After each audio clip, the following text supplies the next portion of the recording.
Okay. Good morning, everybody. I'm so glad to be here now. You already know my name, and Madam Jika already introduced me. So I would like to start our course now. But before I start with my course, I would like to show you a video first. So let me share it.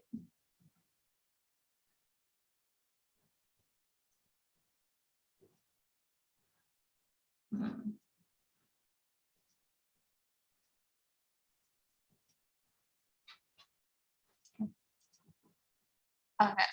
I found this video on TikTok, social media, and it talk about the contrastive language in basic. Say that bahasa negara lain yang mirip, which is mean there are words from different country that has the same almost, or they have similar meaning or similar pronunciation. So let's check it out, yeah. Angin. Angin. Bulan. Bulan. Kambing.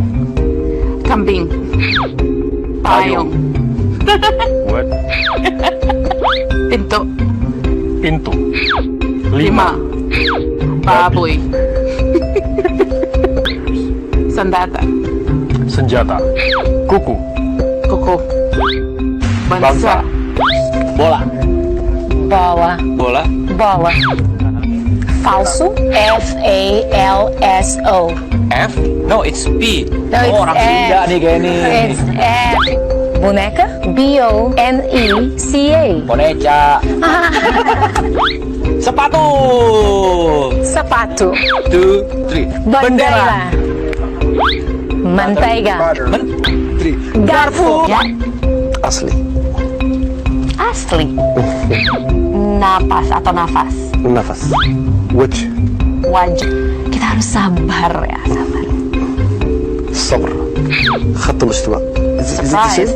Same. Khatul istiwa. Selasa. Selasa. Oh ya? Kursi. Kursi the same. Manus. Manusia. Oh. Sabun. Syaban. Dupi. Topi. Utara. Utur. Oke. Bahasa. Bahasa. Ya. Bahasa. Bahasa. B-H-A-S-H-A. Kaca. Kac. Montri. Pisang. Pisang. A. Emmer. Handuk. Handuk. Kantor. Kantor for us. Wortel. Wortel. Kamer. Kamar. Selamat. Terima kasih. Terima kasih. Anggur. Wow. Anggur. Rubah. Rubah. Jawab. Kismis. Badan. Badan. Yunan. Yunani. Nakhoda. Nahkoda. Nasihat. Pretty close. Yeah. Okay, so I'm not sure that you have heard about that language, and if you have heard that this video, if you have seen this video before, but without realizing it, that there are several languages that come close to our language. I mean, in Indonesia, Persian, and even Tagalog, there are some words that very similar, yeah, quite similar from the word and the way we pronounce it. Okay. Now let me share my presentations. Okay. So what I'm going to tell you today is about contrastive analysis between English and Indonesia. As you have known that Indonesia has several islands and there are many kind of tribes in Indonesia. So except the national language, I mean Bahasa Indonesia, there are several local language in our country, in my country. But today our focus on Indonesian language. So I do believe that all of us have known that what actually is contrastive linguistic. There are several understandings of this, that contrastive linguistic is what we call it describing and comparing learning, as well as predicting difficulties using structuralist linguistics. Meanwhile, in Hornby, it said that derived from a word contrast, which means comparing two things, in this case, the language, to show similarities and the difference. If we have this understanding or definitions, it's very similar what happened in the picture, in the video, before. So what we can understand, that the definitions of contrastive linguistic is mean we are looking at the similarities and the differences of two languages. In this case, the similarities maybe come from the structures, the meaning, the form, and kind of word and sentence. And there are many things that we can compare. Now, the anatomy of this that I will deliver today. In English, we know that there are parts of speech.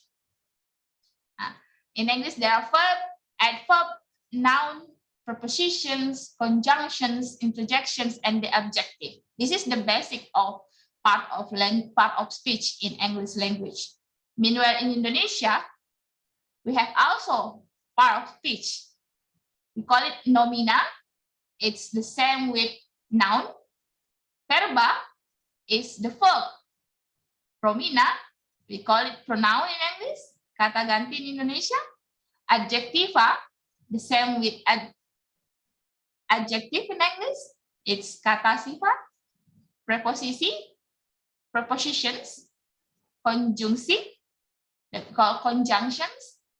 Interjections, and adverbia, which is mean adverb.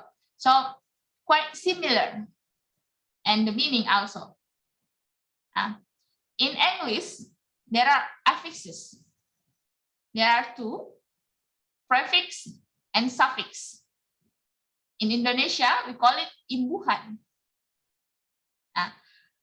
Word that put in the beginning or in the last of the word. So it make a new word, awalan dan akhiran. You put it in the first or the last.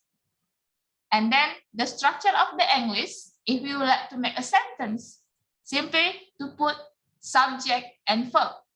That's the simple. For the example, I study, it's already a sentence.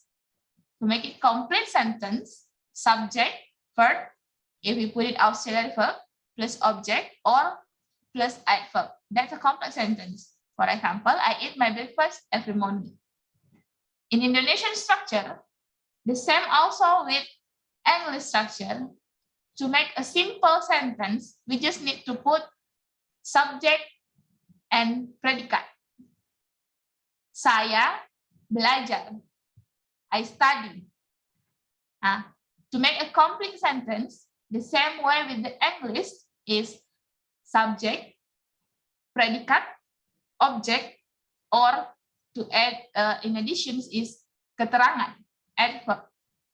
For example, in Indonesia, when I say saya belajar bahasa Inggris setiap hari Selasa, if I have an adverb to complete the sentence. So more or less, the way to make a sentence in English and Indonesia is quite similar. Okay. However, even though they are similar, there are also difference between these two languages. In the affixes of English, we call prefix, suffix, and suffix and prefix. There are negations and there are adjectival. In Indonesian affixes, the prefix would like to form a verb, such as mem, me, ber, and ke. Meanwhile, the suffix is for adjectiva. I, all, and if. So let's see the structure here. When I say the sun rises in the east, The form of this structure is the subject, the verb, and the adverb of time. In Indonesia, we call it matahari terbit di timur. The same pattern, subject, predicate, and adverb of time. For the negative sentence, you were not cold. The subject is you, the negator is were not, and the adjective is cold. In Indonesia, kamu tidak kedinginan. It's also the same pattern. In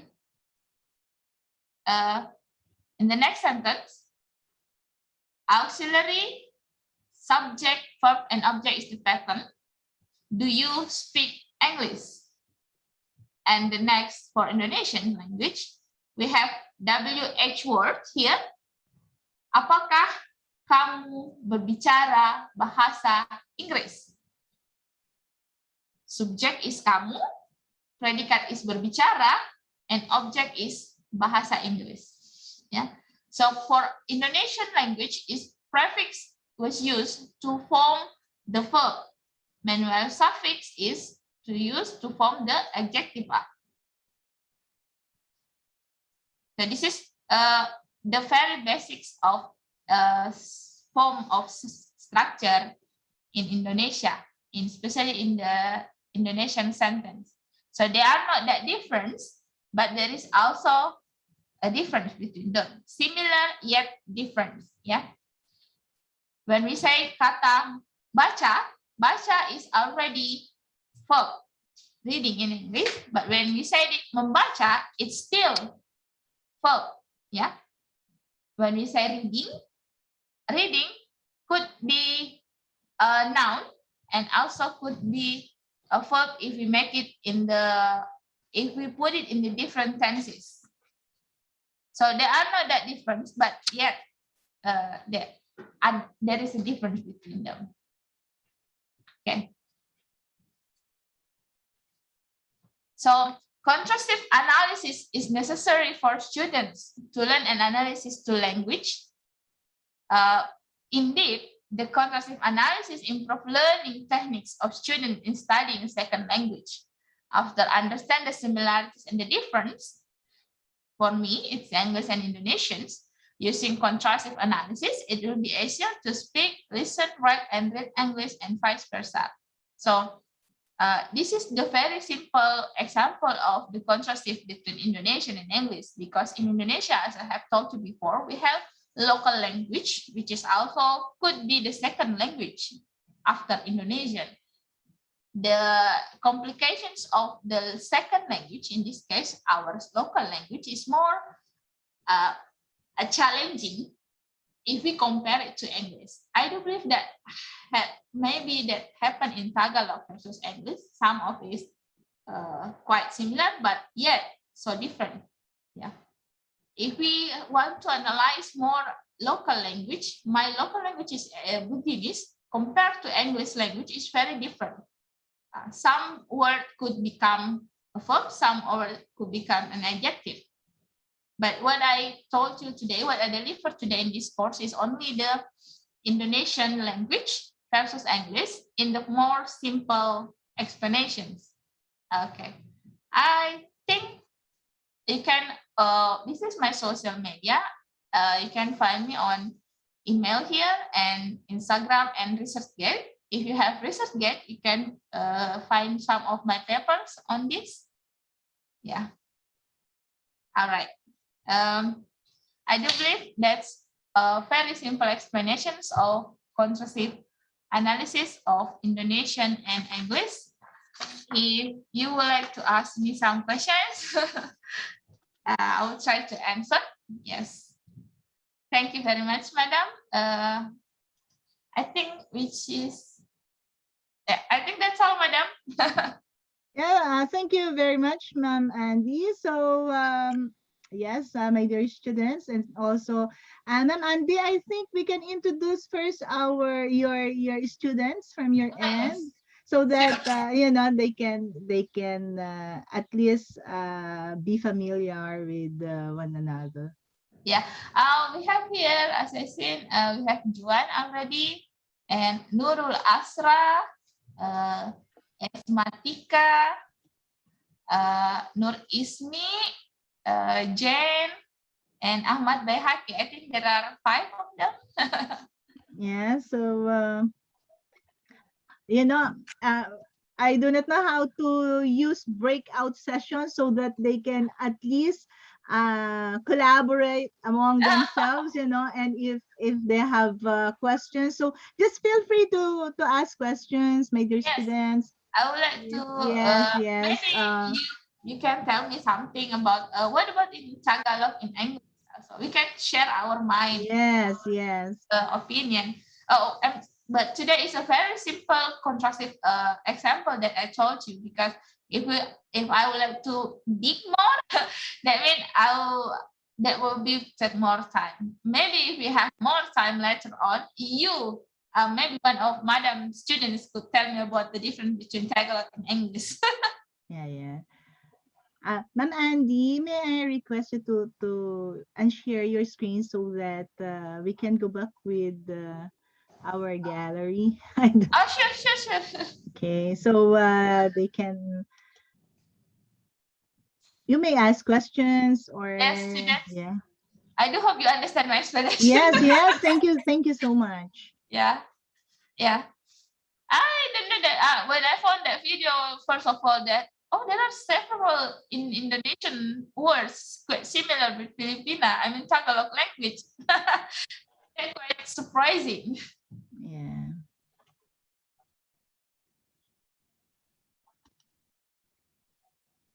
Okay, so the floor is open. Our Yes. virtual floor is open. So Miss Andy is your professor now. So you may ask her.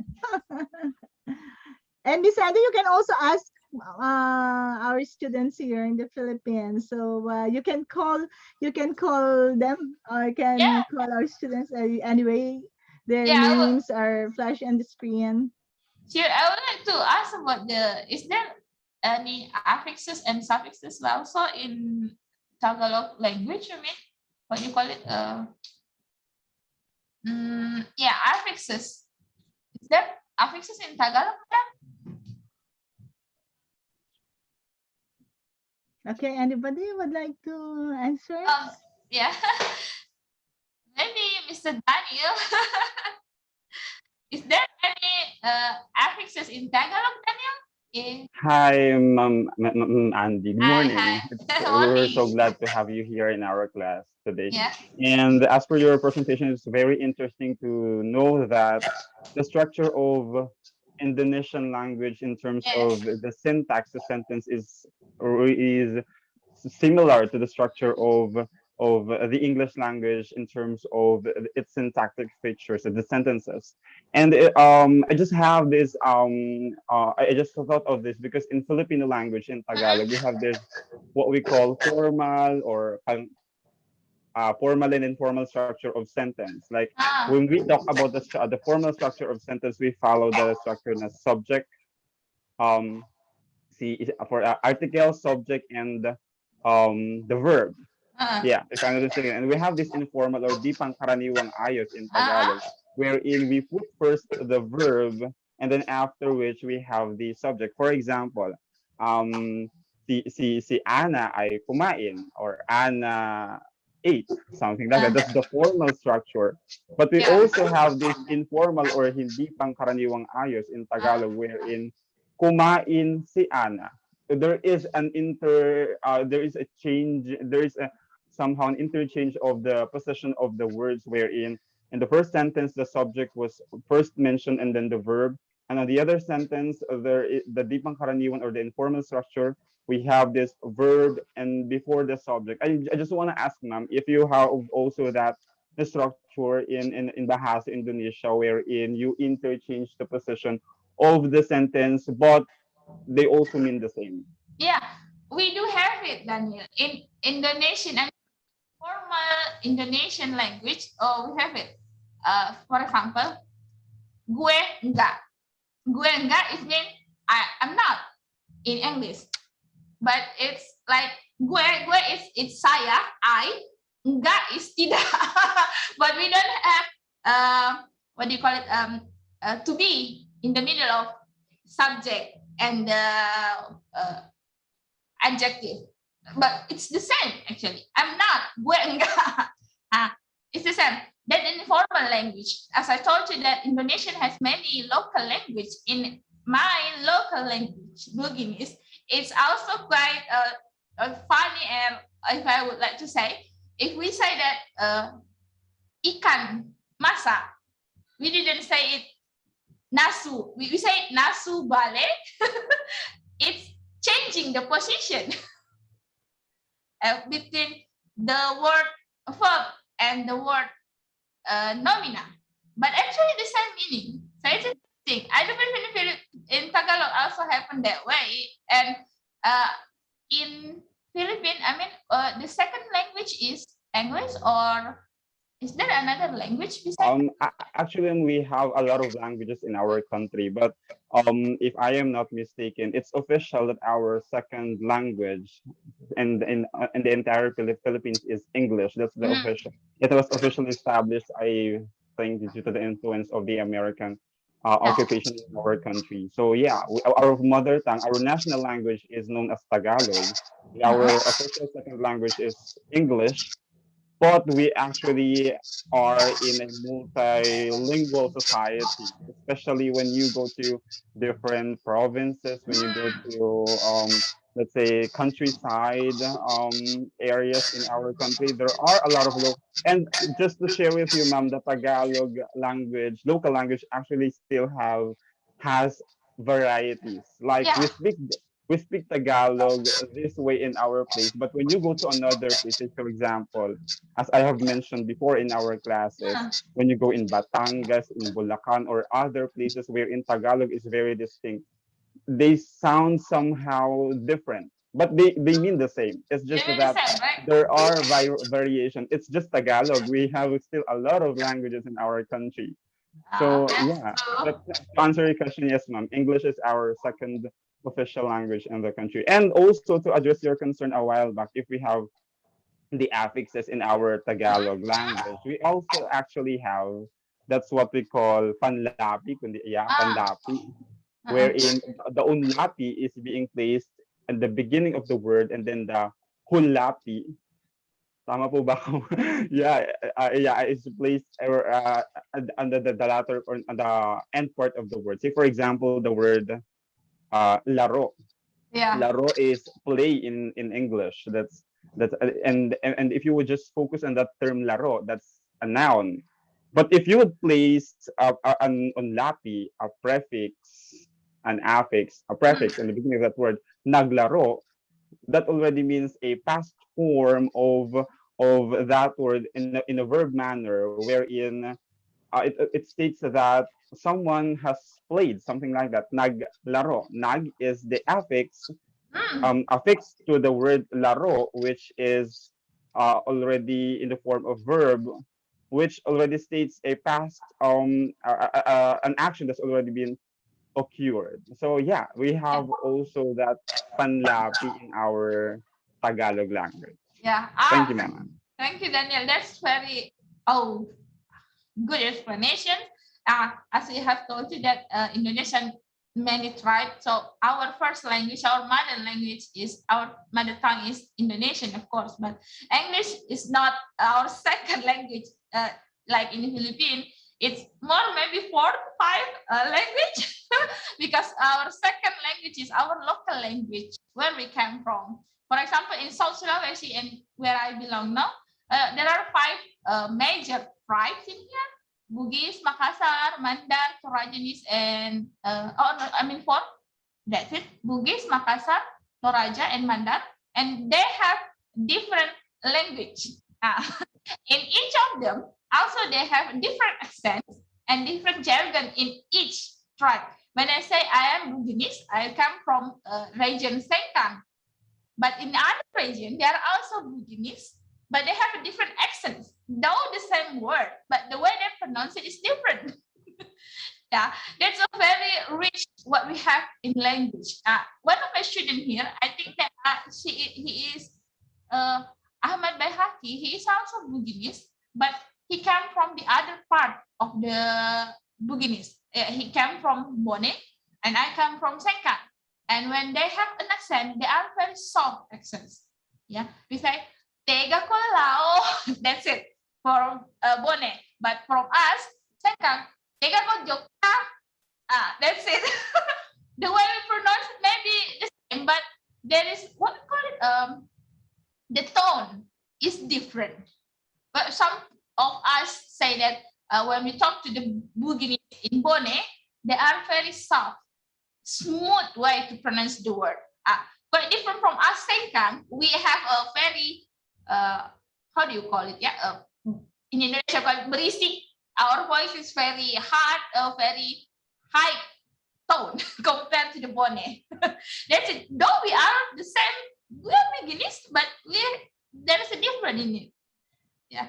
Honestly, I'm not that fluent on my second language or my local language, but when I heard people talking in that, I do understand. But when I'm trying to talk, maybe how do you call it? The structure on the way I pronounce what some of it are wrong. But I do believe my parents and my family do understand me. That's why in here in UNIFA, we accept many students from different regions and they have also different local language. So when you are trying to talk to them, when usually they are freshmen, some of them very shy at first to open up to us. I'm trying to talk in Indonesia, but maybe they think that Indonesian language is not their first language. They usually use their local language as a first language. So the position keep changing. It's different from Philipina that you already officially make English as your second language. For us, it's different. Sometimes our local language become our first language and our national language, which is actually should have become our first language, become our second language. That's the case in Indonesia because, from Sabang to Merauke, different people, different culture, different tribe, different ethnicities, they have a different things. And we need to put it in common, though they have Indonesians as our national language, but some of the structure of Indonesian itself is different. That's it. I'm so interested to learn about Tagalog because this is what I saw from the movie, that when you are talking in Tagalog, sometimes you should switch it in English, right? Yeah, that's happened, right? And the same with Indian people. They speak Hindustani and suddenly they switch it in English. That's always happen, I think. Cultural background is very, how do you call it? Much affected the way we use the language. Is my understanding. Yeah. Thank you, Daniel, for sharing. That's enrich my knowledge about language and about culture in Filipina. Just to add that, ma'am. Actually, yes, since Tagalog is our established official national language in the Philippines, there are a lot of instances that, as I observed, and this is very, very prevalent in the community, that when a Filipino who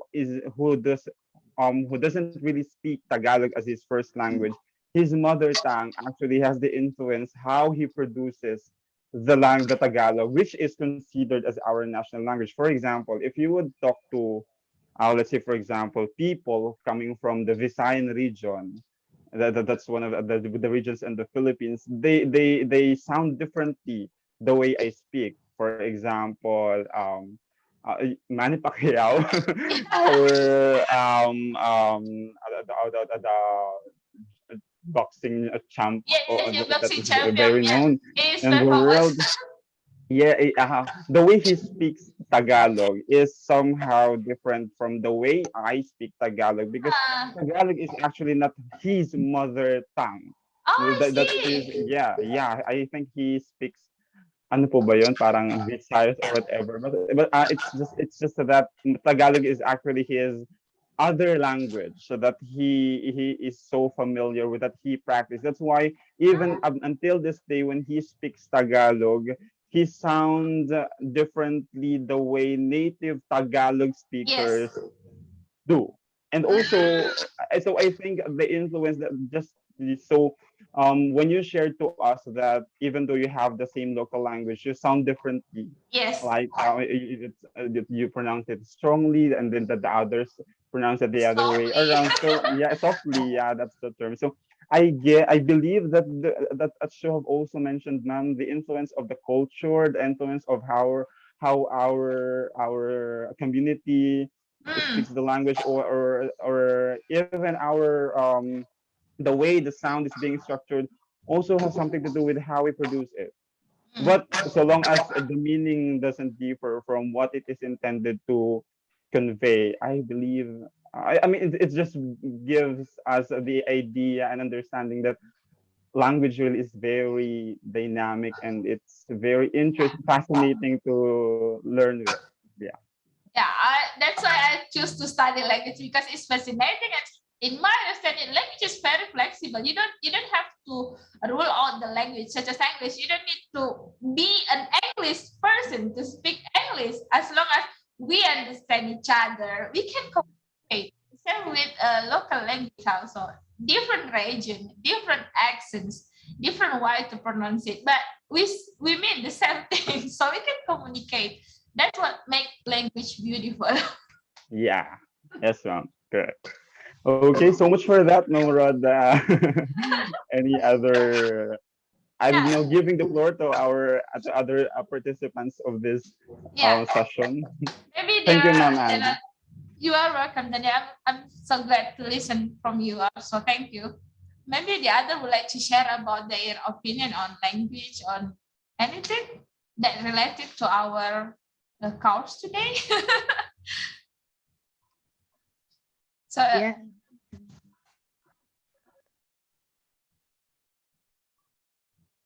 Miss, your student is so. Yeah, anybody from the class, or probably we can also hear from the student in your end, Ma'am Andy. Yeah, yeah. Hopefully they would like to share, because I know my student is very shy. Yeah, thank you so much for sharing, Mr. Daniel. Yeah. I don't know, would like to share. Yes, yes, but sometimes they really have to connect. It's very important. Mm. That students, we have how do you call it? A problem in here in Indonesia. I don't know in much in Java, but in here in my region, South Sulawesi, there is still stigma saying that why you need to learn English.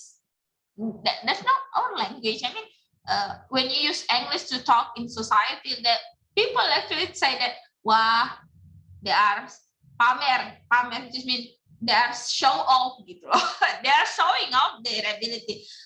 This kind of thinking, when students choose English literature as their major, we have to make them understand that you learn English because you would like to use it one day, because you like it. That's your passion. You don't need to care about what people thinking. Yeah, that's you, and that's your identity. You don't need to say that. You just need to try to talk. Try to talk. Do not care what people say. When you are trying, you did your best. Yeah. I don't know if in Filipino that kind of thing happened, but because you put it English as your second language, I think all of students have learned English from the beginning. But for us in Indonesia, not up to the 20th century, uh, we tried to change it. Some of the elementary school is international school, and they use English as their main language. So that you must speak English. And that way of thinking, changing, though very slowly, but I believe now society understand that my children, all of us actually need English as our language nowadays. If you don't learn anything about English, you will be left behind. So it's changing, though very slowly. Yes, that's I agree with you, Miss Andy. Yes. Actually, here in the Philippines, English is also used as a medium of our Mm. instruction. Basically, on the core subjects like science, mathematics, Yeah. what else? Social studies. Except of course for Filipino, but then the rest that's being taught in English. So probably it's one of the advantages of Yeah. the Philippines. Yes. Yeah. That's the advantage of having English as our second language. Mhm. Okay. So any other sharing? Yeah. Is there any student who would like to share like Daniel did? Yeah. I would love to listen more about your experience in language. I mean, the students, in what semester are they now? Your students? Yes, Miss Ma'am Andy. They are, I mean, what semester are they? Now we are on first semester. First. First Yeah. semester, most of them about to finish. Am I correct? About to finish their academic requirements. The rest are just starting. I But see. most of them, they're already teaching in public schools here in the Philippines. Others they are connected in a private school. That's good. So Yeah. you're practicing language, yeah. That's also different from us in here. Some of students, when they have their English degree in their bachelor, maybe they are too tired to learn more or what. They are changing direction, Mm, not taking English again as their master. Maybe they mm, take management or even mm, as their master's degree. mm, mm, mm. Maybe come from their job requirement. Mhm. Uh, that's it. But I do believe that when we have educated them, I hope and I believe that it's still in their mind. Mm. Actually, here in the Philippines, we encourage now in our education, Philippine educational system, we encourage that if they finish their bachelor's, let's say BSE major in English, then their master's and their doctorate degree must be aligned with their bachelor's degree. Yes, Yeah, that's the usual thing. yeah, I know. That happened for us. I mean, for the lecturers, they have to be in line. But Yes. some of the students who are not taking career in academy, I mean Mm-hmm. teaching, maybe that's not applied to them. That's why I say that job is also become a factor that they do not take English as their master's degree Yeah, because yeah. maybe they work in newspapers, publishing, or journalism, or even in the company. So Mhm. what they need more is actually the masters in another field. Mhm. You mentioned a while ago, Miss Andy, Yes, your national language is Indonesia. Indonesia. Yeah, Indonesia. Okay, yeah, bahasa Indonesia. Indonesia. Yeah, that's actually my second question. So what's the difference between when we say, because I thought that's Bahasa Indonesia. Yeah, I always say Indonesian because it refers to us Indonesian people, right? So when I say bahasa Indonesia, I say this is only me. I think that, and I say Indonesian language. That's it. The Mm. of Indonesia, bahasa orang Indonesia. Madam. So when you say bahasa Indonesia, that's the term on general term of Indonesian language, something like that. Yeah. Okay. So any more sharing? Yeah. Maybe is it only on linguistic major in here? I mean, you are not talking about the culture or another aspect of English in here? Master degree here? Actually, we have other programs, Ma'am Yes. Andy. Yeah, we have other programs, but this one, This is actually a part of the academic direction of the university. This is our version of COIL, Collaborative Online International Learning, and I introduced it first here in the graduate school under my in this MA in Applied Linguistics. But in other programs, this will also be implemented. Actually, in the College of Management and Business Technology, where we also have our engagement. So that's our virtual student faculty student exchange, right? Yes, Yeah, true, yeah, true. yeah. And Our also student. yes, and also right now we have English language proficiency program. Yes. It's actually a course we have 20 trainers. They are actually having their intensive training with Pearson UK as our partner industry. This is actually CHED funded project. And then later on, after their training, the training of our trainers, then they will train our 500 students. We have 500 selected students across all courses in NUST.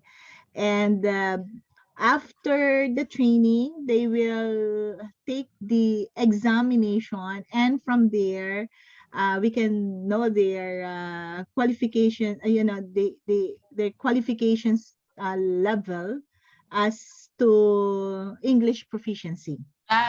Is it Yeah. for a job requirement, madam, or? Actually, it's a funded project.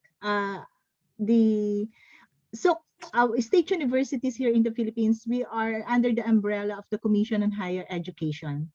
I see. So Just like in your case, I think you have Ministry of education. You have also yeah. So yes. so universities over there that's under the Ministry of Education, right? So that's the same thing here in the Philippines. Yeah. So that's the same thing here in the Philippines. Yes, yeah. So state universities, both private and public, that's under Commission on Higher Education. And I actually made a project proposal, and with God's grace, it was approved, and that's the funded program for our particular for our students in NEUST. So I do hope after our project, then we're gonna have our own English language and training center. So that would also be a good partnership, ma'am. And later on, I'll discuss that to you so that you can also enroll your students in our English proficiency course. That will be very glad. I mean, that will be an honor for us. That I'm very glad if you offer that thing to us, madam. Yeah. We can improve our knowledge more. Yes. Okay. I'm actually waiting for the student, but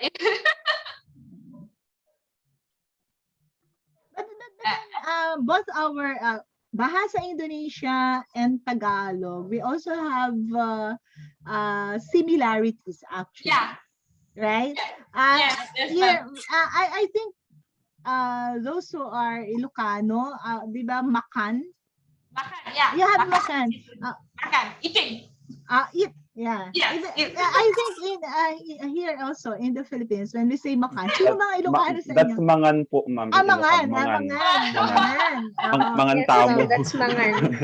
That's mangan. Okay, you can share. But it sounds similar, ma'am. Di ba Yes, and that's what I mangan. mean. Similar, maybe in this pronunciation, but the spelling different, but the same meaning, right? Yes. But it's actually not Tagalog, Miss Andi. It's Ilocano, another local language in the Philippines. Yeah, it's a local language. Yeah. There are many local languages, but I'm just knowing my local language. If it's hard to understand all the local language, actually. There are so many of them in Indonesia. yeah. I do believe in Philippines also because we are, as I say, we are consist of many tribes, many ethnicities. Each of them have their own language. Yeah. And also, salamat pagi, salamat, salamat. We also have salamat on the case, Yeah. and the here in the Philippines we have salamat, which Yes. is thank you. But in your case, salamat is good, Selamat. good Uh, morning, good It could be, afternoon. yeah, we can say good morning if you say selamat pagi, selamat siang. But when you say congratulations, we also say selamat. Okay, congratulations, salamat. Yes. Okay, but in their case, that's SE, salamat. Yeah. In our case, that's salamat, and SA, Oh, SA, yeah. yes. Okay. That's it. The way we pronounce it different. Yes, yes, yes. Okay, how about you, Mr. Jerdale? Would you like to share something, Mr. Jerdale? Yes, ma'am. Thank you so much for the opportunity for calling me. Once again, Miss Andi, thank you for having you here in our class. Thank you. I am just curious. Yes, po. I am just curious po if Indonesian people also have the what we so called the very unique language for words that are not very familiar with other people in your country, especially even if they are already adult. Because here in the Philippines, we also have that kind of language. We call it the malalalim na salita, or the words would have deeper in meaning. Example, we have the word marahuyo, where it means you are very attracted to someone.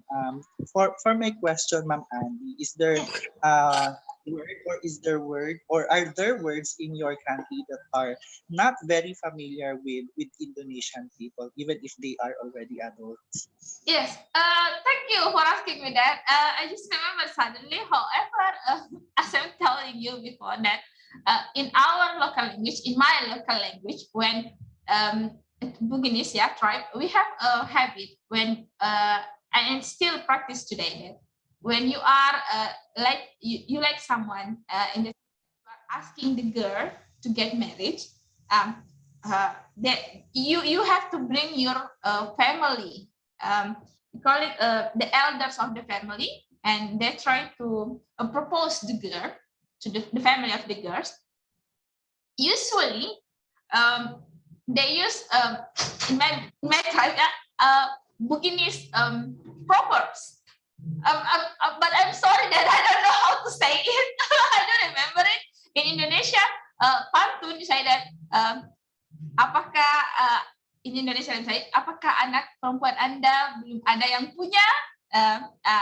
Is your girl still single? But I don't know how to pronounce it in Buginese. It's very beautiful. I'm sorry, I know how I have prepared for it. Yeah, sure, we have that, Mr. Jerdel. We have it, and it's still in practice today. When, especially in the very region, yeah, in the local region, they use it for wedding traditions. Thank you, Okay. but Because I'm here in the sorry I don't Philippines, prepare for it.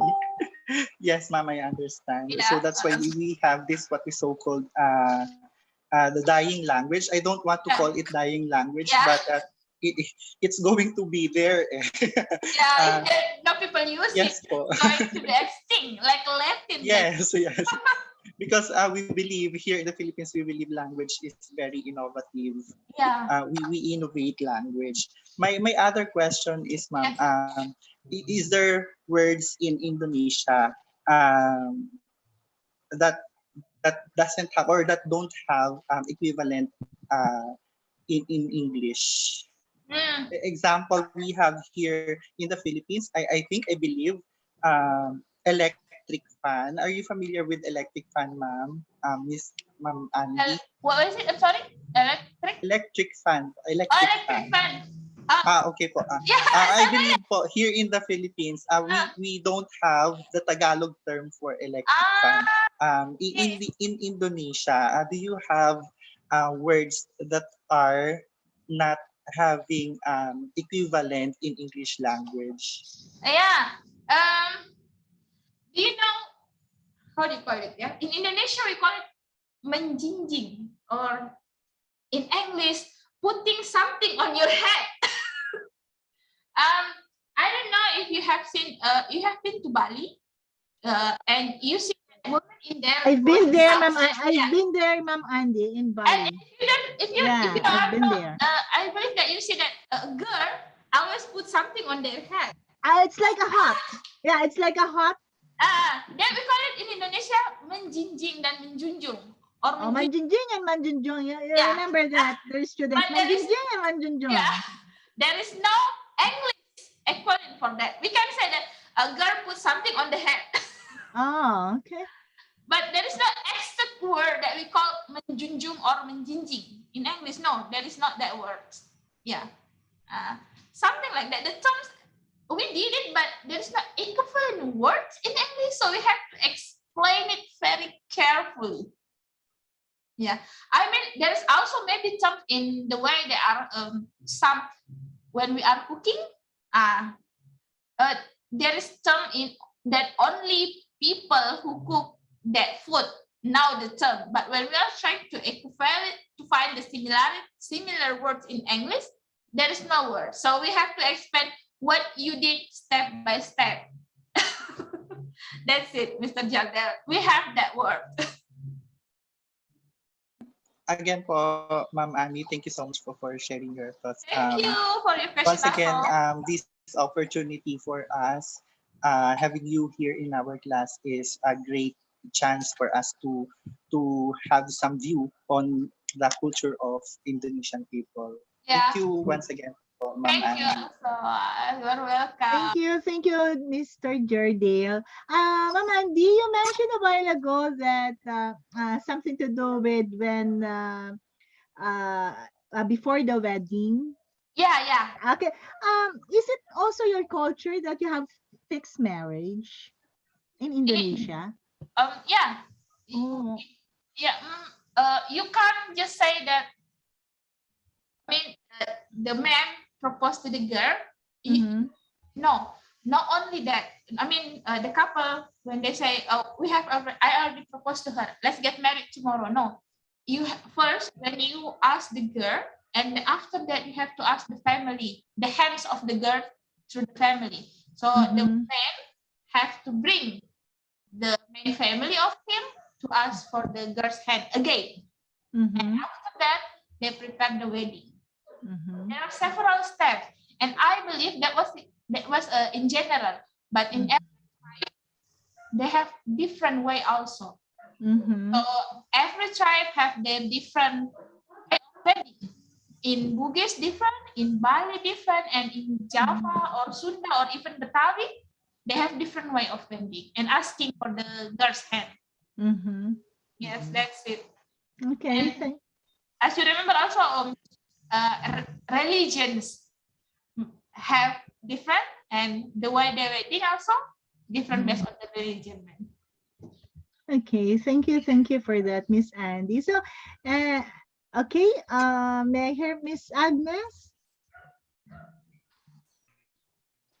Do you want to share anything, Miss Agnes? Thank you so much.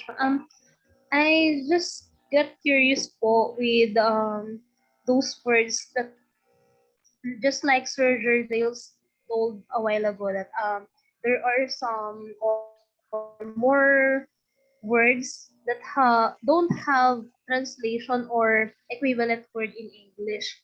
In addition po to Sir Dale, here in our country, in the Philippines, we do have that mano po, which is an expression of showing how do you call that showing respect to elders. It's how am I going to explain that? Using the hands, yeah. The younger generation, or yes, ma'am, the wherein they're going to get the hand of the elderly people, especially the grandparents or the parents, and putting that in their forehead, showing respect. Yes. And I believe in English we don't have equivalent word for that. Yeah. And we at some point were, for example, in our class, when we are having or um, presentation, our students don't know how to explain that gesture. Um, they're just going to show that, but they don't know how to explain that or translate that in English. Yeah. Okay. Uh, for something like this, right? Yeah. It's Yes, ma'am. we, actually in Indonesia, we say salim in relation to our religion Muslim. Salim orang tua, okay, like this salim. Yeah. But in English they just say handshake, right? Handshake means like this. But actually, this is not what we are talking about. We are just trying to say that the gesture of salim is similar with handshake. That's why we say handshake. But when we say salim, there is maybe when we are trying to show that I'm doing salim, we just say you kiss your parents' hands or you handshake your parents or someone else's hands. There is no equal word for salim in English, I believe. And in Indonesia, we call it salim because it's related to Muslim words, Muslim vocabulary. That's it. Yeah, ma'am, I do believe, Miss Agnes, that there are several terms and several vocabulary in Indonesia that doesn't have any equal in English. What I what I thought Miss Madam Rodora first, that menjunjung and menjunjing also there's not equal in English. I do remember that word like basket. Do you know basket? Not basketball, but basket itself. Yes. In Indonesia, we call it keranjang. Yeah, keranjang, but it's referred to the plastic basket made of plastic. However, in here there are several baskets in Indonesia made of plastic and made of wood. Yeah, we can say that we are trying to say a wooden basket, but in Makassar language they still call it keranjang. Keranjang in Indonesia, but they actually different one. The shape and what made what the material of the keranjang is, the basket is different, but they still call it keranjang. That's it. There are many words that doesn't have English equal language in English. I mean, so we just try. How should we say? We try to explain what happened when that thing is happened, like salim and menjunjung. You put something on your hand. Now we call it menjunjung in here. Something like that, Ma'am Agnes. Miss Agnes, sorry. Thank you, ma'am. Maybe that's the similarity of one of the similarities of the languages, wherein there are some words that cannot be translated into other language. That's true, ma'am. Agnes, that we can't force the word to have equivalent in English. Not every word could have equivalent in English. However, if you would like to express that language in English, you have to be careful because maybe some people will not understood you. That's why you have to be very careful in expressing something. That's what I believe anyway. Thank you. Thank you. Ma'am Andy, Yeah. this is far from what we are discussing right now. I'm just really interested, since the very goal of contrastive analysis is for English language teaching, right? That we contrast language for our students to better understand the complexity of these languages, their similarities and differences. And it's really interesting to know that we value English as a global language. And we really, as language teachers, we really are doing our part to influence our students to really learn and appreciate and really go deeper into understanding and learning the language. My question, Miss Ma'am Andy, is in your country or in your school maybe, or in your experiences, what were the strategies or approaches, pedagogical approaches that you implement to your classes in teaching English, provided that there is an intervening language, which is your local language? Because I just want to share with you this. It's an article that I read in my previous course last semester, that in the case of the Philippines, during the first years of the American occupation in the country, the competence of Filipinos in terms of using and acquiring the language or learning the language is really high.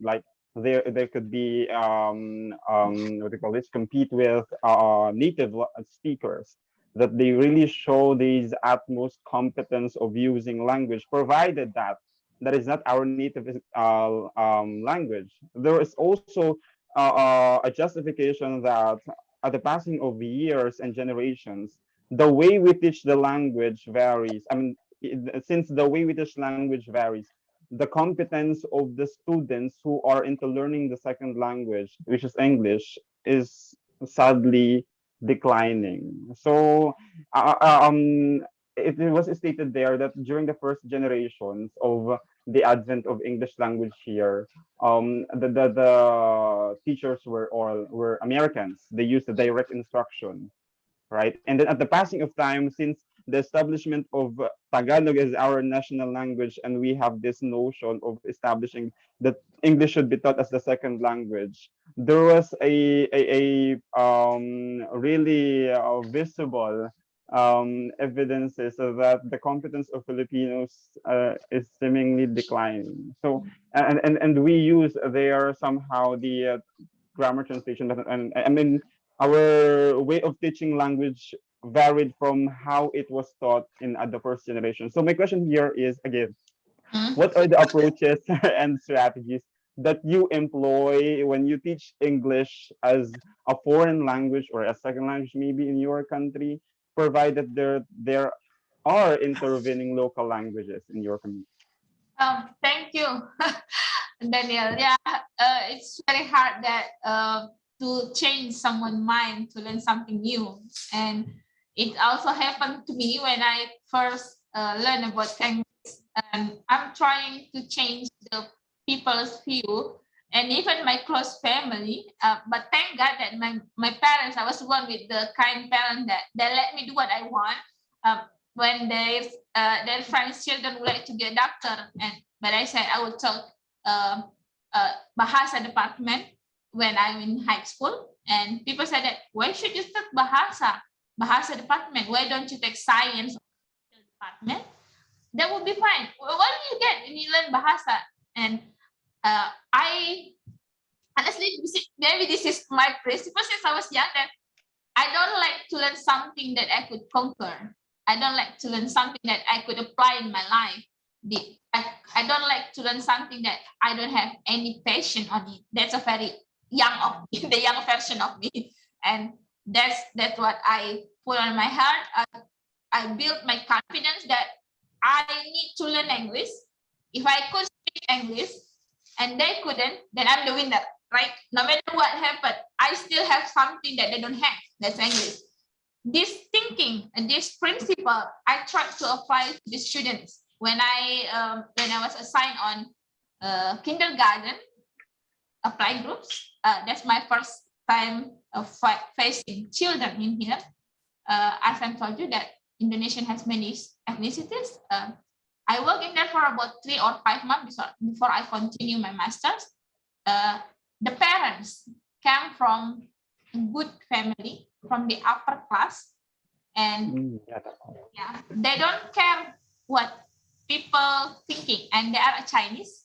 And here in Makassar, we have a perception that the rich, the upper class, some of them come from the Chinese family, not from the native. Even though they are already part, they are part of Indonesia, but we know it as a Chinese, and they have a good background, they have a good education, and they have a good vision on themselves.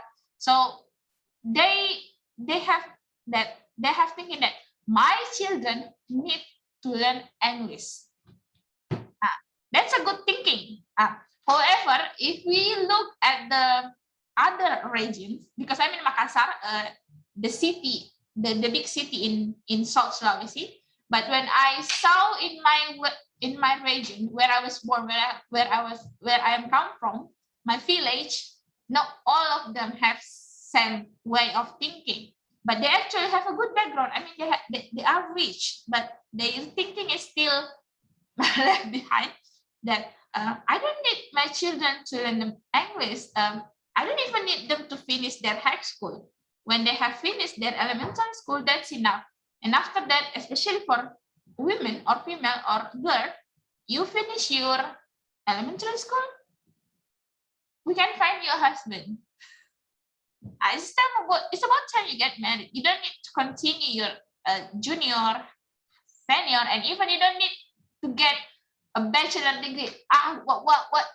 What is the use, right? And that was in some years ago. And that happened to my friends. I saw her with my own eyes that after we graduated together in elementary school, her parents told her to get married. And indeed, maybe because she doesn't want to learn more, that she chose to get married also. Yeah, but it's sad then to say that children at the age that they still need to learn, they still need to do more just to get married. And after that, I try to think that I need to change this way of thinking. But we can choose where we were born. You can choose your parents. After I become a teacher, I see that if I teach in different region, in different school, and they have different way of thinking. But what I taught my students when they want to learn English in this university, that I say that I have to approach them softly at first. In another department, I mean, not in English department, because when people in English department, they usually choose English because they like it, they have passion on it. But in other department, in engineering faculty, but it's very hard to approach them to learn English. And I do remember that I asked them, "You don't like English?" Yes, ma'am, I don't like it. And I asked him why. Because it's hard to study. It's hard to learn. It's hard to pronounce. And I'm afraid if I'm wrong, people will laugh on me. They will say, "Ha ha ha," if I'm wrong. And I told him, "Dear my students, I'm not that good also when I'm at your age. The only thing I'm good at is boasting myself that I know English now. But you see what I'm now? What did you do when you see me? When you see me speak English, do you feel that you are above other?" Yes, I know, ma'am, that's a good thing to learn English, but how do I apply English? I'm still afraid, I'm still shy.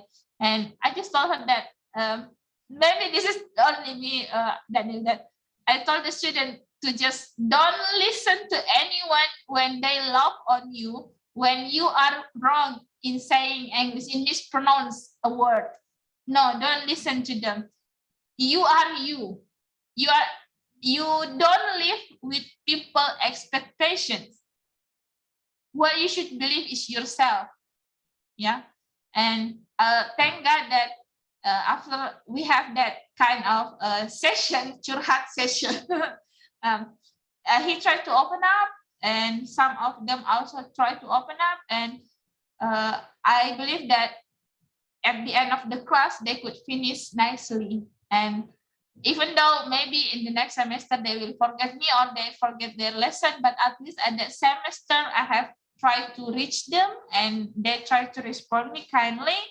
So I would like to say I succeed to teach them, something like that. So my method or my strategy, actually, I use soft strategy, usually talking to them nicely first. At first, asking them what is your difficulties in learning English, why you don't like English, and some of them gave me the same answer. They're afraid, they are shy, something like that. So I've told you before that kind of thinking in Indonesia is very common, and I have faced it long ago when I was children, because I will grow up in the rural, in region area. People don't care more about education, especially English education. I don't like English. You don't need to learn English. When you are die, you don't use English. Yeah. Mhm. That's common thinking that I'm always saying that I believe in myself. I don't like to listen to people. This is me in my life. So when that happened to my students, I always try to reach them personally, encourage them, and try to talk to them face to face, heart to heart. I do believe that this method have a way of changing students' perception in learning English.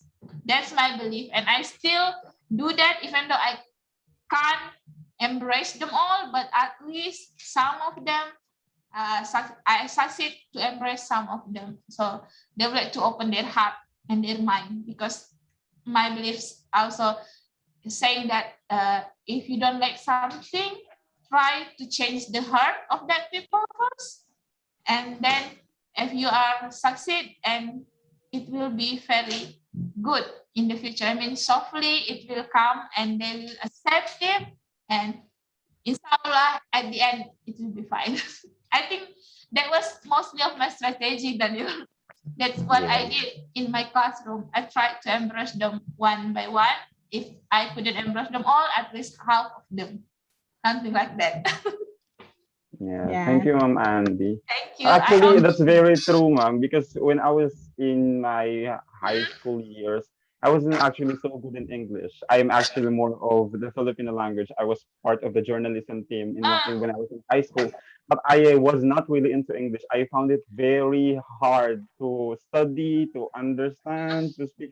But there was one teacher, Miss Beverly, who believed in me and told me that no, you can learn English. You can be same with your classmates who are adapted to language, and you just try to believe in yourself, because that's and I think that our role as teachers, as not just as language teachers, but as teachers in general, is very crucial in influencing our students in the way we view things, in the way we perceive it, and the way we believe on how things should be understood, because there's also the same case in our country, that even until this day we have this colonial mentality that English language is tantamount to social status.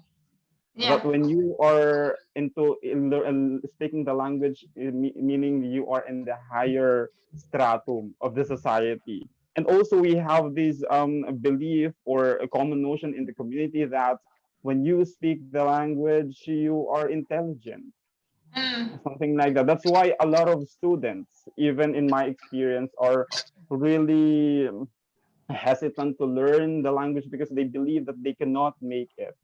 That's why little by little, that's just like what you have shared with us, Ma'am Andy. We have to really influence them.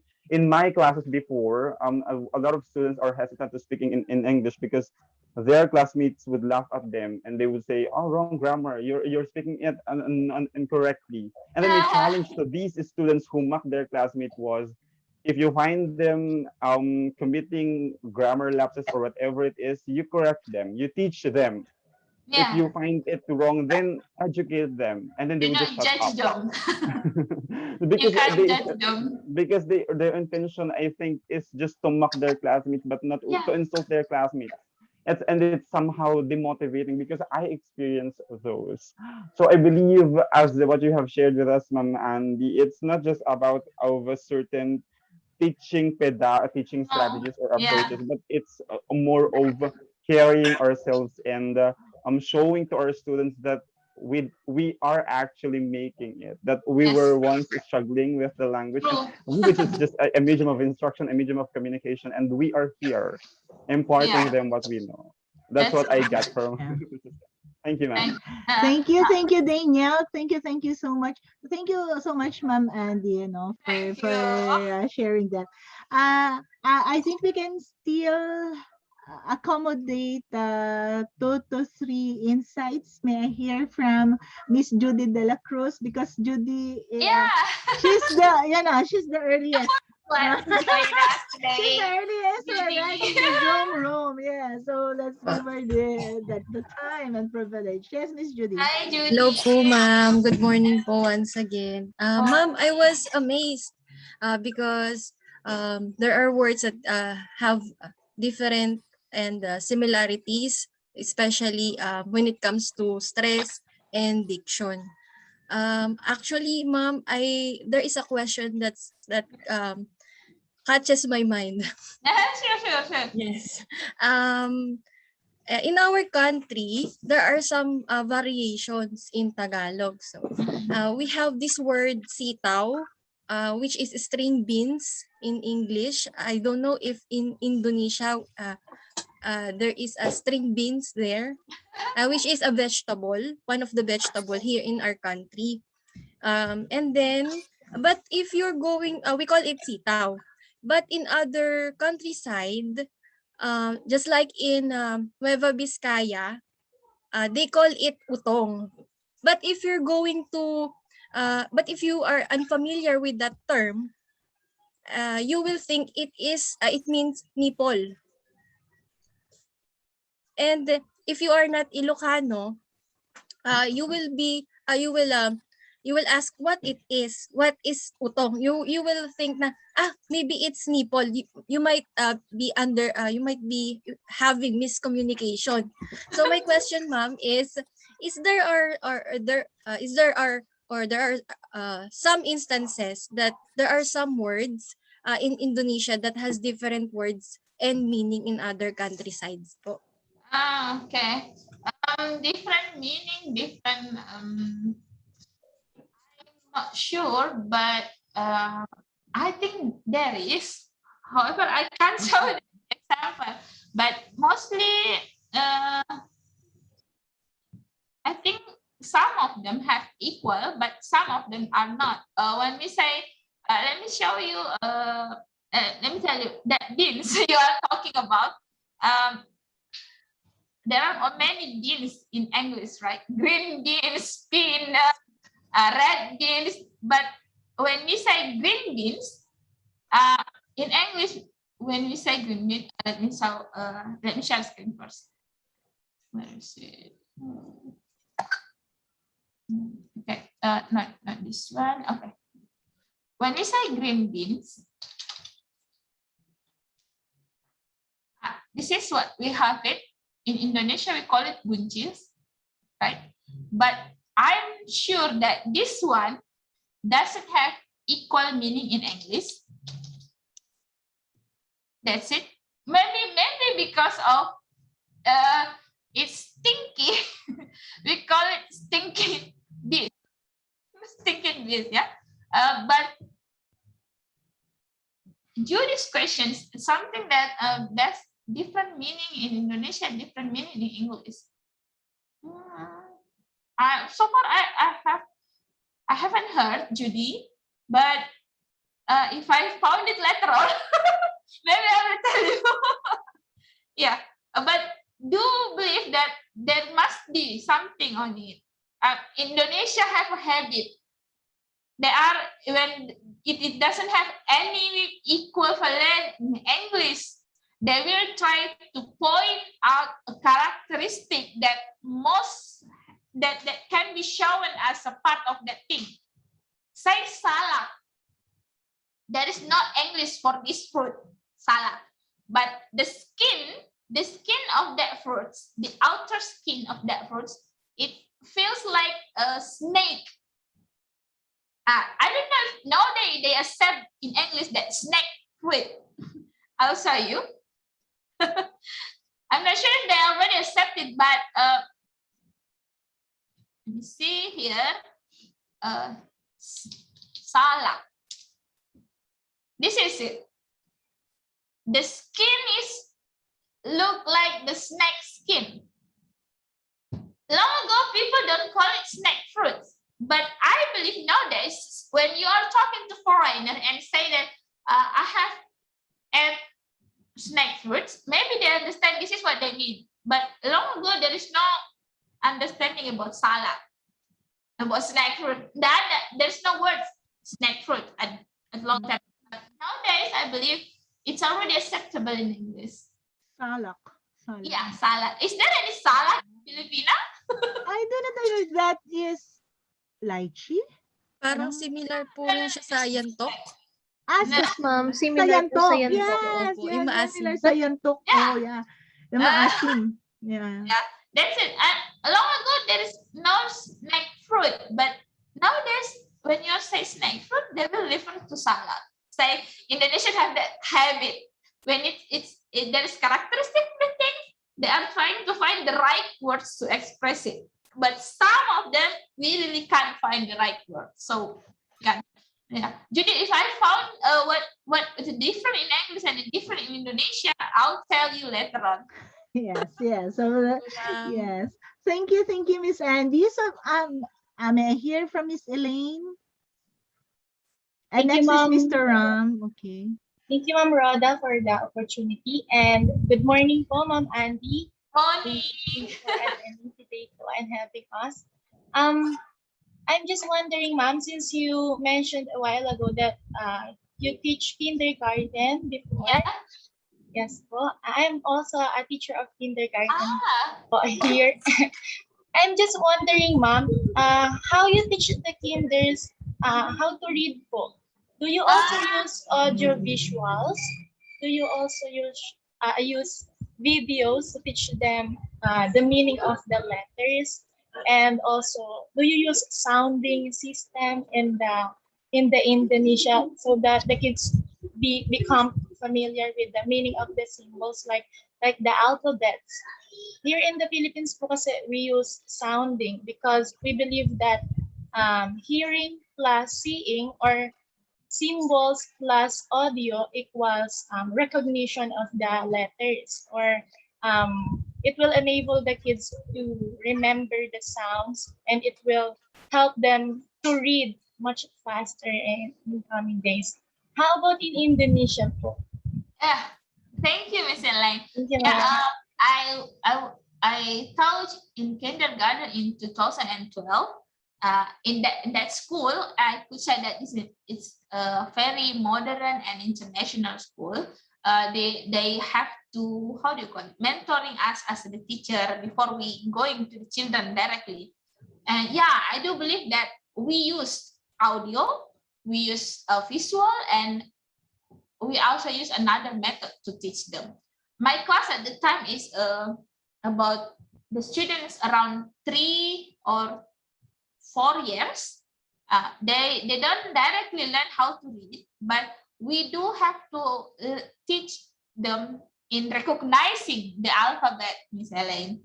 So yeah, we have that tools, the medium, written at the time. The internet is not very popular yet. Yeah, the video also is not that very popular.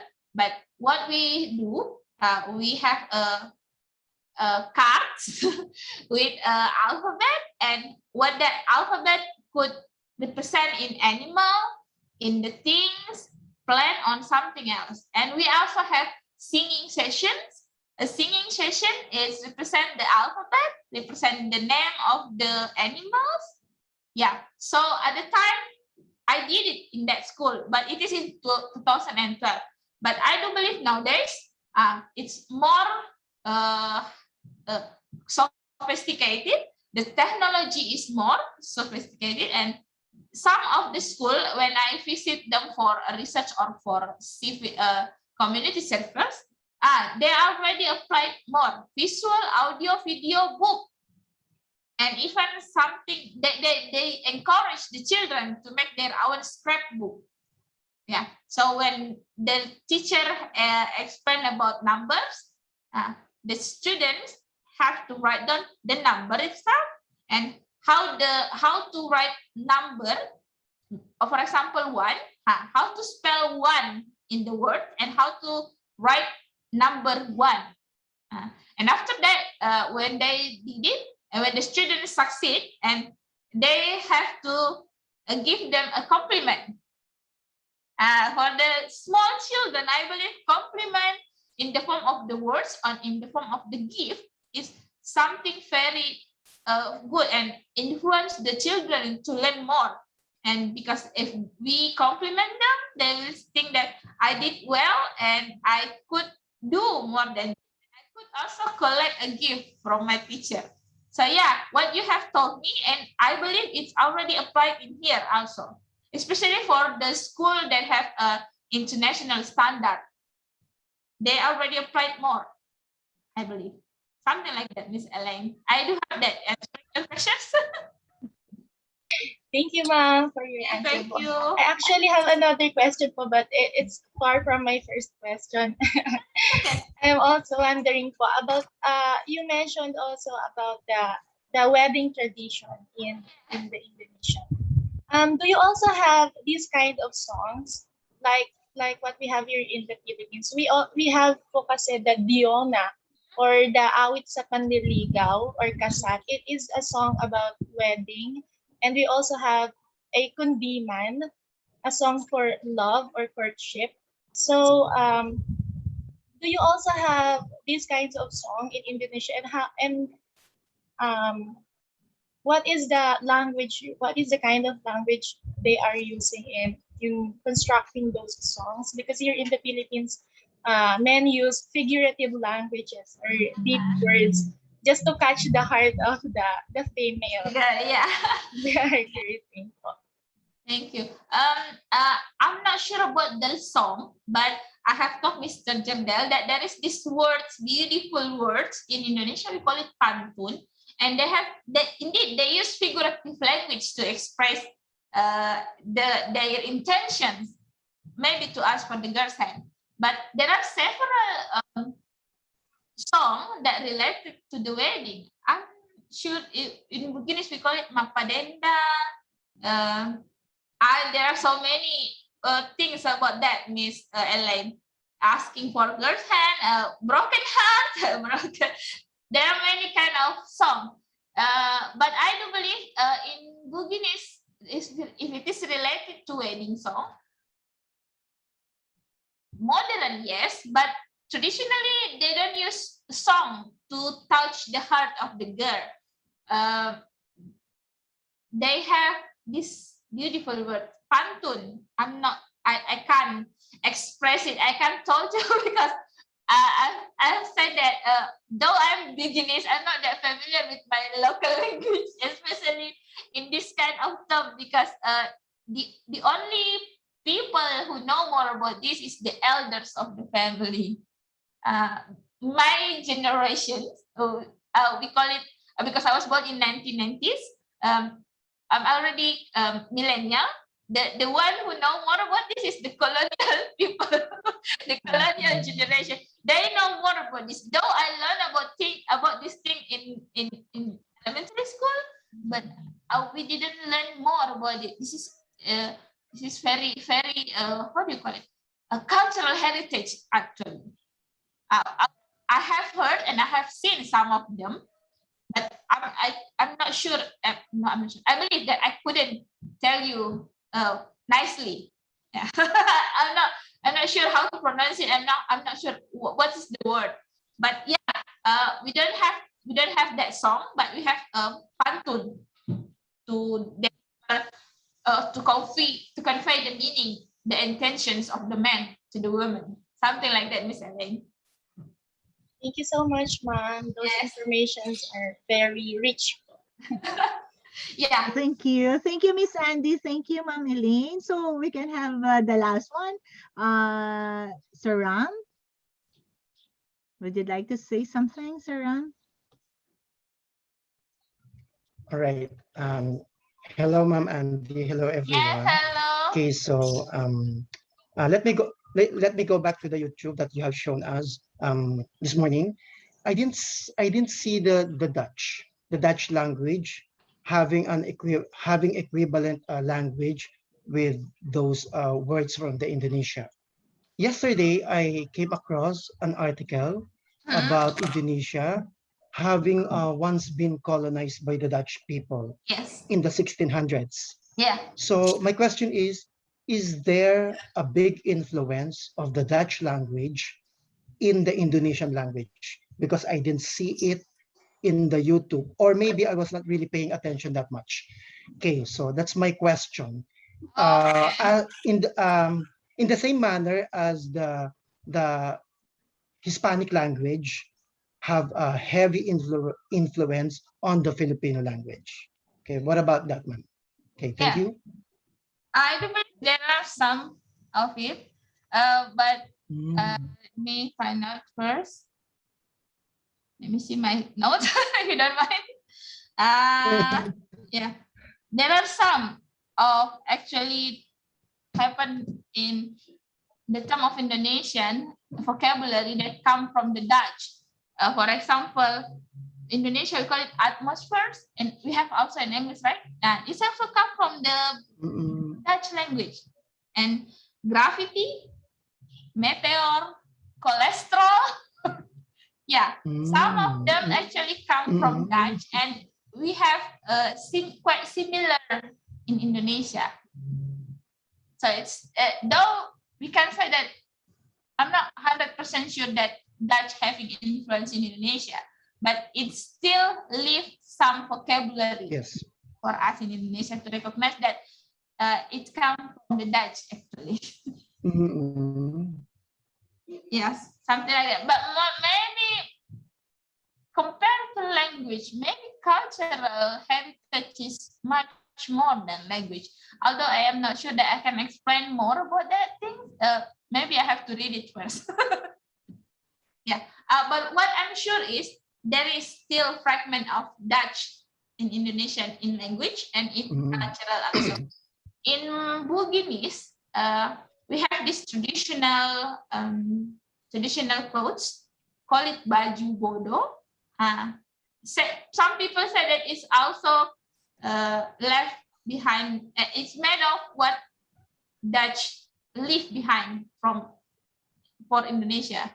And also the terms like my name, my name is Andi. It's actually not my real name. I mean, though it's Andi Febriana Tamrin is my real name, but Andi is kind of gelar. How do you call it in English? Yeah. It's referred to people who came from noble family. A long time ago, it's a kingdom in Buginese, yeah, and all of the people, all of the family who came from that lineage, actually use Andi in front of their name. It was created because at the time when the Dutch conquer or colonize Indonesia, they how do you call it? It's part of the colonize that they always took women easily from their family and discard them easily also. So Buginese people create this term of nobility Andi. So you can't touch them easily. People come from this background with the name Andi in front of their name. You can't treat them the same way with the common people. Yeah, that's the how do you call it? The origin of Andi, gelar Andi in Buginese tribe. Yeah. So actually, my name is Andi Febriana. It's Mom Feb. It's Mom Feb. So Andi, it's like in easier term that can be somehow a status symbol. Yes, actually my name is only Febriana. Yeah, so it's only Febriana. Yeah. So, call it Febi here. Tamrin is my father's name. And Andi is coming from my mother's side of family. Because the one original who have Andi is my mother's family, though my father doesn't have it. Maybe the family doesn't use it anymore. Yeah. At the time, very how do you call it? Very traditional that people with my name, Andi name, is created as nobility, and they even call it we have term puang in here in Buginese tribe. Puang is very how do you call it? we worship you. Yeah. So Because you are the head of the region at the time, head of the family. I mean, you are the upper class. So But you belong to the upper class, Ma'am Fab. you can say that, but my family is not that how do you call it? Not that old thinking anymore. But my ancestor was, and some of them also still thinking that you have to get married with the same people, the men who have the same of the same status level. Yeah, the same level and the same man. That means your future groom have to have Andi. Okay. But my family, my core family, we don't think that much anymore. Some of them yes, but my family no. The only thing that we need, if you have a future husband later on, first of all you have the same religion. That's it. Very influenced in anything, ma'am. That long time ago. It's even the name was created to defend ourselves from the colonized people, Dutch, because they are thinking that we are easy and we have to protect ourselves. That's why the ancestors created this Andi. Okay. So thank you so much, Ma'am Andi. You know how I wish we can still extend our time. Yes, sure. Thank you so much for this, for your very insightful information. And this is really an engaging session with you. No? I know we learned a lot from you, Ma'am Andi. We learned a lot from you. So from that, yes, please allow me to share our certificate of appreciation and recognition to our guests lecturer.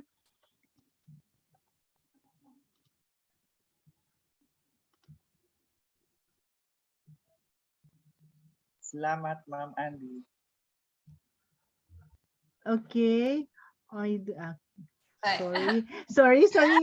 You know, I'm not that highly skilled in, That's fine, in technology. So sorry, wait.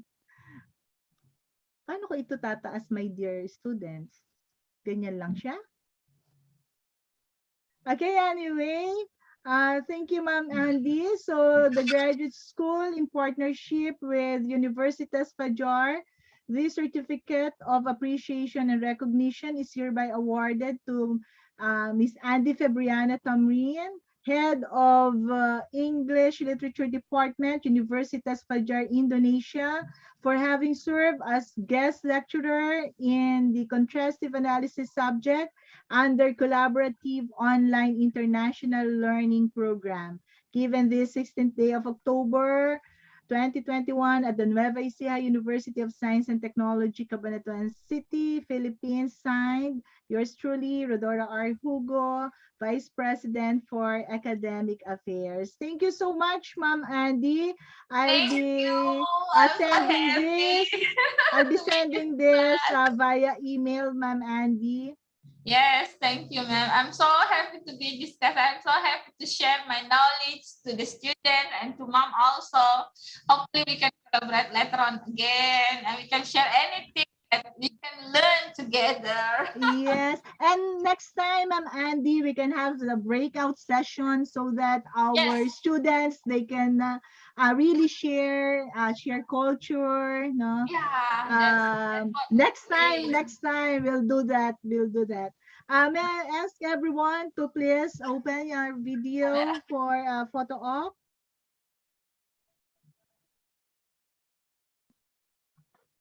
Terima kasih, Ma'am Andi. Sama-sama.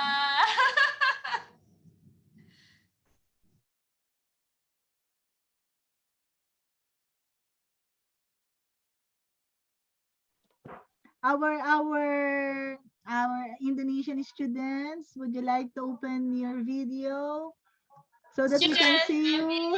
Asra, Jen, the student is very. Yes. Haki, Yuliana, can you open your cam, please? Yeah. If you like, please open. happening. I don't know the student. What are they doing? Okay. Okay, so everyone smile. Okay, so this is great. Thank you so much, Ma'am Fab. Thank you, ma'am. I'm so glad to be here. Yeah, Ma'am Feb, if you don't mind, please share with us your PowerPoint presentation sure, so we sure. can upload. I can upload that in our Google Classroom. To your, Yes. to our chat room. Yes. Thank you so much. Thank you so much. Because my students, they still have another subject after Yes, mine. yes, So sure, yes. Yes, thank you so much. So I hope we can also have a research engagement, Ma'am Yes, Feb. ma'am. Sure, sure. And also our students, Should they your can student collaborate. should your student have a research that I can join them? Please inform me. Yes, Yeah. actually, in every subject here, in our graduate school program, they are required to have to submit their research paper. Yeah. Yeah, so in a way, they can also collaborate with your students. I hope you can find me on research guest student. We can share in there. You can see Yes. my paper, my what do you call it? My Yes, research and what I have done, and I can also follow you there, so I can read in paper and your all of your achievement in paper. So if one day we are fated to work together, I am very glad to do so. Yes. Yes, Ma'am Feb. And Ma'am Feb, I'll be sharing with you a questionnaire also, so we can have a research together, no? Together with your Indonesian respondents, and on my case, I have the Filipino respondents. So that would be great, no? That would be great. Yes. So glad we have these sessions today. Yeah. So thank you so much. Thank you so much. Thank you so much, student. I really Thank you so appreciate much. Thank you so much. Dear students, thank you. And of course, our partner Indonesian students, thank you so much. Okay. So I'll get in touch with you, Ma'am Feb. Yeah, sure. Yeah. I'll be waiting. Yes. Thank you, everyone. Thank you. Bye. Stay safe. Stay safe. Stay healthy, ma'am. Stay Yes. healthy, students. Thank you. Thank you. Thank you, Ma'am Andy. Thank you po, Ma'am Roda. Stay Yes, safe thank po. you, everyone, and those who participated. Thank you po, Ma'am so Andy. much. Thank you, Ma'am Roda. Thank you. Thank you. Hati-hati di jalan, Ma'am Andy. Sehat selalu, Jardel. Yeah, I'm sorry my pronunciation of your name is wrong, but selalu, yeah. It's correct, Ma'am Jardine. It's correct po. Thank you. Bye po. Bye. Bye. I'm going to leave.